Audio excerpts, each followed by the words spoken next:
Yan mga best friend, winawashing natin tong ATV natin para handa ng maputikan sa Monday.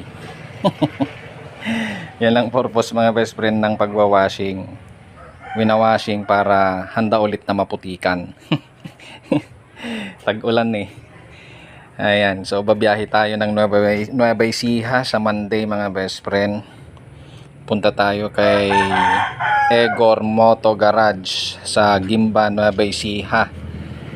So, handa na itong ating motor para maputikan. So, magbabaya Aurora kami sa Monday mga best friend. So, Lord willing, iwasan natin yung traffic sa Biskaya. Yan. Alright? When you ride, live your pride. At sa Diyos lamang umasa at huwag sa maling akala. Yan mga best friend, winawashing